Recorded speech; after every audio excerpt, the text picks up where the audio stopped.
지난 10월 17일부터 20일까지 대한민국 최대의 국제방산전시회 2023 아덱스가 성황리에 개최됐었습니다. 국내외 내로라 하는 수많은 방산기업들이 뛰어난 무기를 들고 참가했지만 이번 아덱스의 주인공은 누가 뭐래도 대한민국의 국산 초음속 전투기 KF-21이라고 할 수 있을 것 같은데요.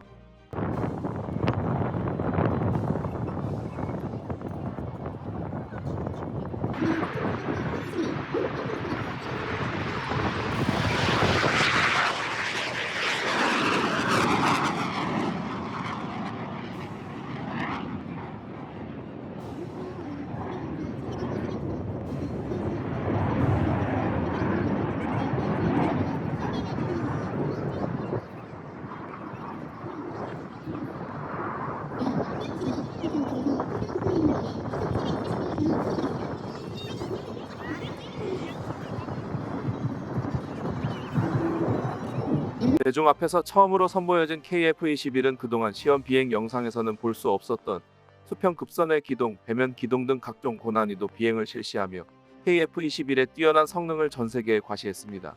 함께 시험 비행을 실시한 미국의 F-22 전투기와 비교해도 뒤처지지 않는 놀라운 기동력으로 왜 KF-21이 미니 랩터라고 불리는지를 보여주었죠. 대한민국의 항공우주 기술이 미국이나 러시아, 유럽 등 선진국들과 대등한 반열에 올라섰다는 걸 한눈으로 보여주는 놀라운 성과였습니다. 그런데 KF-21의 개발 성공에 숟가락을 얹으려고 하는 나라가 있었으니 바로 대만인데요. 최근 대만 군사 전문가들이 방송에 출연해 한국의 KF-21 성공에는 우리 대만도 크게 기여했다는 황당한 주장을 펼쳐 논란이 되고 있습니다. 도대체 무슨 자신감으로 이런 소리를 하는가 싶었는데요. 그런데 얼마 후 대만 군사 전문가들을 충격에 빠뜨린 폭발 사고가 발생해 대만 방산계를 또 한 번 충격과 공포에 빠뜨렸다고 합니다. 영상과 함께 자세한 소식 알아보도록 하겠습니다. 说到了南韩研发战机啊，其实大家知道吗？跟台湾也有关，为什么呢？因为有一部分的研发人才是从我们台湾被挖角过去的哈。这个台湾在2001年的时候呢，曾经大举裁撤了中科院，还有包括汉翔公司的研发人员，其中呢有100多人是被南韩挖角过去啊，包含了20多名的研发人员，就投入了南韩的这个 T50精英号教练机的测试作业。那么南韩呢也曾经邀请过汉翔工业的工程人员啊，协助他们像风洞测试啊，还有包括担任顾问啊。其实根据我的了解，其实就有一批资深的工程师，后来被韩国网罗了。韩国当时要做 T50嘛，就是网罗我们这些工程师去帮他协助这个所谓后来的 T50精英这个高教机顺利出来。根据我们的了解哦，我们的台湾工程师确实帮 T50很大的忙。特别是我们那个资深工程师到那边发现，你原来的设计有问题，飞机可能会超重，没办法按时程进行推出、试飞甚至量产，因此把整个计划还有相关设计做了很大幅度的修改。但总体来讲，在他们的帮助下，这个飞机后来还是成功的按照时程进行试飞，而且我们工程师其实很有荣幸，首架飞机试飞成功的时候，他还到飞机上做签名，代表了韩国肯定我们工程师对他们这架飞机的巨大贡献。 대만의 군사 전문가들은 T-50의 개발에 대만의 항공 엔지니어들이 중추적인 역할로 참가했으며 이들의 도움이 있었기에 오늘날 KF-21이 있을 수 있었다는 황당한 소리를 늘어놓았는데요. 이런 공상 같은 소리를 진심으로 믿고 있다는 사실의 황당함을 감출 수 없었습니다. 진실은 이렇습니다. T-50 개발이 한참이던 1990년대 T-50 전투기의 중량을 절감할 필요가 있었는데요. 이는 앞서 방송에서 대만 엔지니어가 찾아냈다는 말과 다르게 이미 한국 엔지니어들이 파악하고 있는 문제점이었습니다. 카이에서는 이를 수평 꼬리 날개에 복합재를 적용함으로써 해결하자고 했는데 여기에 대해 공동으로 개발을 맡고 있었던 공군 로키드 마틴 대한항공에서 미온적인 반응을 보여줬었습니다. 이 때문에 카이는 다른 기관들을 설득할 근거를 얻기 위해 경국호에 복합재를 적용한 사례를 참조하려고 대만을 방문해 당시 개발에 참여했던 대만 엔지니어에게 자문을 구했었죠. 이렇게 얻은 자료를 토대로 복합재를 적용하면 중량을 15%나 줄일 수 있다는 보고서를 제출하며 T-50 꼬리날개 재질을 알루미늄에서 복합재로 변경할 수 있었습니다. 이처럼 대만 엔지니어에게 자문을 구한 것은 사실이나 이조차 검증 과정에 불과했고 100명이나 되는 대만 엔지니어들이 T-50 개발에 참여했다는 것은 전혀 확인되지 않는 루머에 불과합니다. 하지만 대만 무기에 자부심을 가지고 있는 많은 이들은 이러한 루머를 아직도 사실이라고 믿고 있는데요. 심지어 대만의 국회의원 차이퉁룽은 대만이 T-50 개발에 크게 기여하여 해외에서 T-50 훈련기는 IDF의 짝퉁 운영기로 불린다고 주장했을 정도이죠. 해당 영상에서 대만 군사 전문가들은 대만이 자체적으로 IDF 경국호를 개발한 사실을 언급하며 이후 F-16과 미라지를 도입하느라 추가 생산을 안 했던 것일 뿐 대만은 높은 수준의 항공기술력을 가지고 있으며 현재 진행 중인 대만의 차세대 전투기 개발 사업이 완성된다면 한국의 KF-21은 가볍게 뛰어넘을 수 있을 것이라 자신하기도 했습니다. 듣는 사람이 민망할 정도로 장밋빛으로 가득 찬 전망이었는데요. 이러한 부분에서 새삼스럽게 결국 중국과 대만은 한민족이라는 사실을 느낄 수 있었습니다. 중국이 세계의 중심이라는 오만한 중화 사상을 대만인들 역시 공유하고 있는데요. 게다가 약소국이라는 컴플렉스까지 더해져 중국인들보다 더욱 중화 사상에 더욱 집착하는 경향이 있습니다. 결국 있는 건 쥐뿔도 없는데 자존심만 가득 남아있다는 것이죠. 한국 전투기가 대만이랑은 아무 관계도 없다는 팩트를 알고 있는 대만 네티즌들은 이러한 주장에 대신 부끄러움을 드러냈는데요. 이 방송은 언뜻 그럴듯해 보이지만 거짓말로 대중을 혼란스럽게 하고 듣고 싶은 말만 듣고 싶어 하는 대만인들을 속이고 있습니다. 만약 한국 사람들이 열심히 개발한 자국 전투기를 두고 대만이 뒤에서 도움을 줬다고 주장하고 있는 걸 알게 되면 분명 화를 낼 겁니다.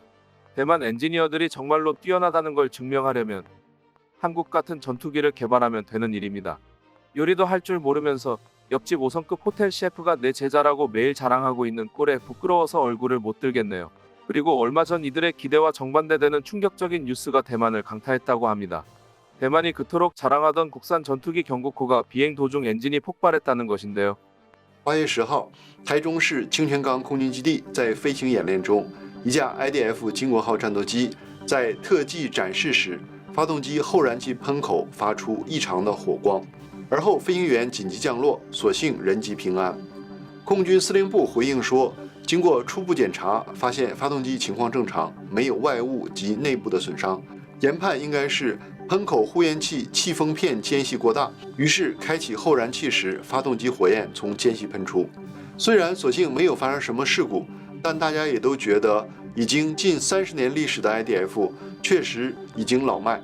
台湾下一代战机的问题也越来越受到注目。 다행히 문제를 확인한 조종사가 비상 착륙하며 인명사고로 이어지지는 않았지만 이번 사고는 전투기의 고장이 일어나 추락했다는 것보다 더욱 심각하게 받아들여지고 있습니다. 이번 사고는 대만 전투기가 관리 기술 부족으로 급격하게 노화되고 있는 것으로 인해 발생한 사고로 현재 운용 중인 130여 대의 경국호에서도 동일한 문제가 발생할 수 있다는 걸 암시하고 있습니다. 대만에서도 경국호가 낡았다는 사실을 인지하고 개량이나 이를 대체할 전투기를 개발한다고 주장해 왔었지만 대만의 고급 개발 인력은 경국호 개발 이후 방치해 잃어버린 상황이며 사업을 진행하려 해도 대만 방산계의 고질적인 탁상행정과 부패 문제로 제대로 진행될 수가 없었습니다. 그래도 포기하지 못하고 한쪽에서 어떻게든 사업을 진행하고 있었나 본데요. 얼마 전 대만의 차세대 전투기의 모델이 준비되었다는 소식이 전해졌습니다. 그런데 이게 어디선가 본 전투기를 닮아도 너무 닮아 대만 군사 전문가들도 프로젝트의 진위성에 의문을 표하고 있는 상황입니다. 知情人士透露说，下一代主力战机的模型已经做好，不过因为构型深度参考 F-35，结果与韩国的 KF-21战斗机有90%的相似度。如果把两架原型机的模型放在一起，会很难分辨彼此。为缩短研发时程，新一代战机的发动机已经确定外购方式取得，将采用2台奇异公司的 F414 GE400发动机。中科院已经向美国申请采购。F414 涡扇发动机是美国 FA-18EF 超级大黄蜂战斗机和韩国开发的 KF-21战机的动力，因为外形相似，发动机也与 KF-21相同。至于各种性能，那我们就可以参考 KF-21进行脑补了。 대만 전문가가 보아도 우리 KF-21과 90% 이상 닮은 디자인에 엔진까지 동일한 F414 엔진을 도입한다는 건 새로운 전투기가 아닌 KF-21 짝퉁을 만들겠다는 것으로밖에 보이지 않습니다. T-50을 두고 자기네 전투기 짝퉁이라고 하더니 이제는 진짜 짝퉁을 만들려고 하는 상황인 것이죠. 사실 군사 소식에 정통한 대만 네티즌들도 현재 대만의 항공 기술력이 전투기를 개발하겠다고 나설 수 있는 상황이 아니라는 걸 잘 알고 있었기에 언제나의 설레발이라는 듯 시큰둥한 반응만 보여주고 있습니다. 양치기의 거짓말에 또 한 번 속기에는 지난 30년 동안 보여준 게 아무것도 없었으니 말이죠. 눈앞에서 중국이라는 불길이 번져오고 있는데 물을 퍼나르는 게 아니라 소방차를 만들어야 한다고 주장하고 있는 대만의 모습을 보고 있자니 안보가 든든한 대한민국에서 태어났다는 게 천만다행이라고 느껴집니다. 대만을 보고 다시 고개를 돌려보면 더욱 든든하게 느껴지는 KF-21 보람에 대한민국의 힘을 상징하게 된 KF-21이 완전한 모습을 날아올라 공군의 새로운 날개가 될 그날을 기대해 봅니다. 끝까지 시청해주셔서 감사합니다.